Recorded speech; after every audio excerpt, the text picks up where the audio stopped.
Hey everyone, I wanted to stop in today and talk about something. I've thought about it, I've processed it, but it's a little bit raw, so we're just gonna have a little heart to heart here, okay? So I've been getting this feeling that 2017 was a little rough on people.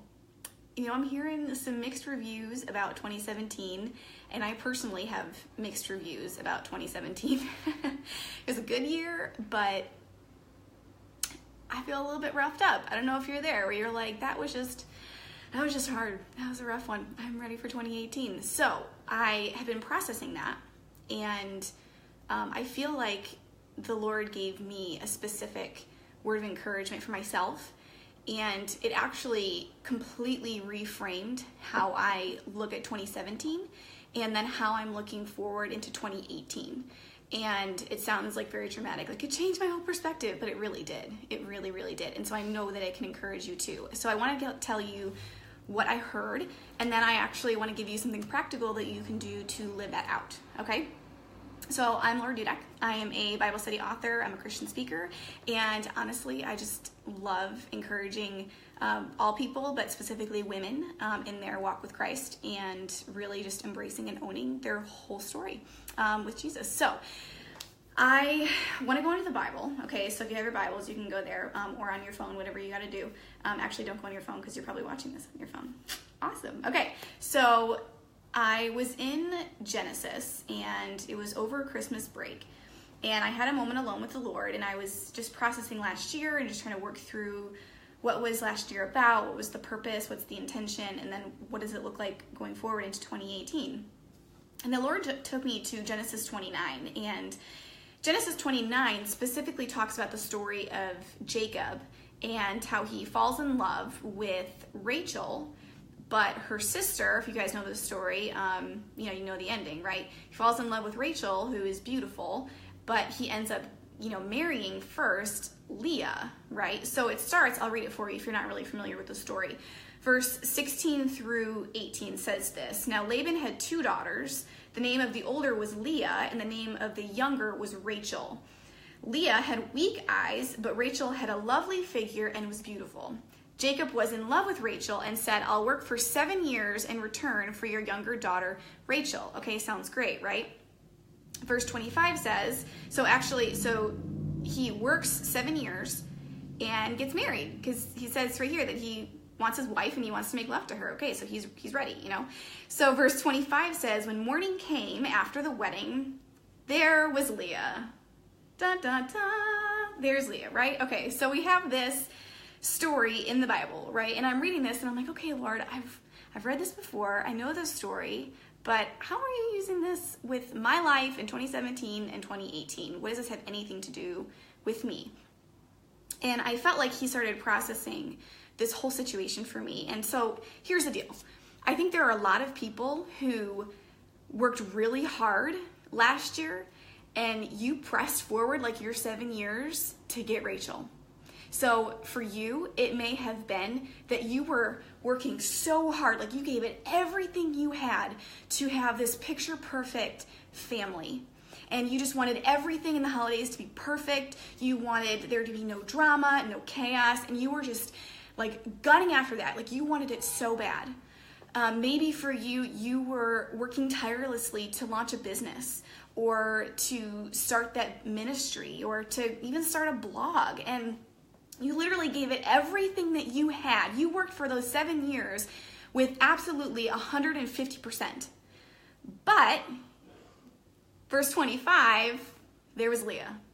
So you worked so hard. You gave it everything that you had. And you still feel like, at the end of the day, 2017 gave you your Leah. And so, in essence, you feel like it's less than beautiful. It's not that great. It's kind of disappointing, and I feel a lot set back because now I just feel roughed up. I literally just worked my butt off, and I feel like there's not much to show for it. And I think that's really the notion that I'm feeling for 2017, is that a lot of people, you just worked so hard and you poured everything you had into building this perfect life. and to making it look like it was this perfect Instagram story, and it had to be perfectly crafted so that your family was exactly the way that you pictured it in your head years and years ago when you imagined having a family. And then when it came up short, when you feel like you just kind of didn't get, you expected a Rachel and you got a Leah, you know, you walked away feeling really taken advantage of. And I think that's like 2017 in a nutshell. I don't know if you're there. If you're there, you can give some hearts or some thumbs up or something. Let me know that you're on the same wavelength here. So what happens here is that we expect a Leah or a Rachel and we get a Leah. Now the interesting thing here is that I'm processing this and realizing, okay, Lord, so you end up getting a Leah, so what does that mean? And so I'm processing that word, specifically verse 17. It says, Leah had weak eyes, but Rachel had a lovely figure and was beautiful. Now, if you go into all the commentaries and all that to unpack this specific verse, you'll see that a lot of scholars think, obviously, that this is implying Leah had weak eyes, that Leah was less attractive, right? And I think that is most likely true.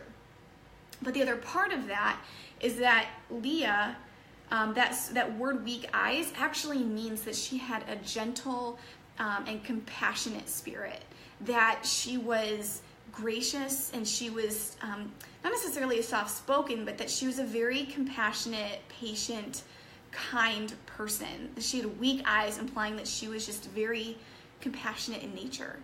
And so I think that, you know, I feel like I'm in both camps where I'm like, I think that she was probably less attractive and she had a different nature about her. She was that quiet, compassionate type person. And so I'm processing that. I'm like, okay, Lord, what are you trying to say? And I feel like this is what the Lord was telling me about 2017 that really just shifted everything for me. And he said, Laura, it doesn't have to look beautiful to be blessed. And I know it sounds like we hear that a lot, you know, of like, it doesn't have to be perfect to be blessed. But for me to hear that like directly to my soul, that things didn't have to be perfect to be blessed by him, was huge. Now the funny thing, the interesting thing that is literally the key, it's like the cornerstone to that phrase that it's blessed, is the fact that Leah, her generational line, would bring about Jesus Christ. So if you go further into the later part of Genesis 29, it talks about how Rachel had trouble having children and Leah had many. And so obviously Rachel, when you actually look, it's interesting because this generational line is written. I don't know if you can see that, but it's right here. So if you have Rachel here, I don't know if you can see, has Joseph right there, and then another son. Leah has all these kiddos. Judah, who is the fourth born for Leah, his line would unlock David, which would then unlock Jesus Christ. Through Leah, who is not as beautiful, not the first chosen to be married to, is the one that would bring about the Savior of the world. And I think that's so encouraging for us as believers in 2018 now, to see that we don't have to be the first chosen. We don't have to have this perfect life that's perfectly crafted in order for things to be blessed by God. And see, what I feel is that the Lord is actually trying to birth something that goes beyond beautiful for us. So 2017 may have roughed you up. You may feel like it was disappointing. You worked so hard and you came up short and you feel like you're disappointed now. What if last year God was trying to birth something that went beyond beautiful, like beyond the surface level, in order to prepare you for what is this year?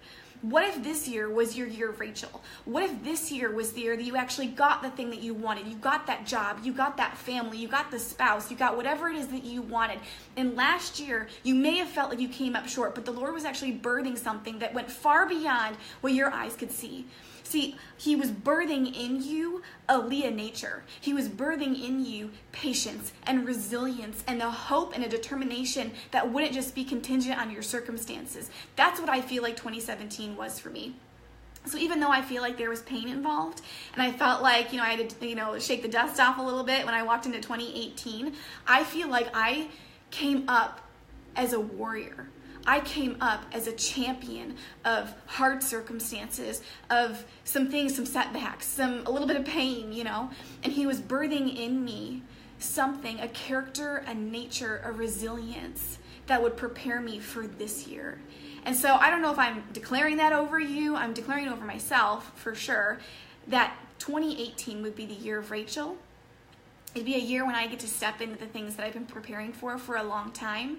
But it's because I had a year that prepared me inwardly to be a patient person, to be a loving person, to be a person that holds on to blessing, and to be faithful, even if my circumstances don't look very faith-filled. They don't look like I wanted them to look.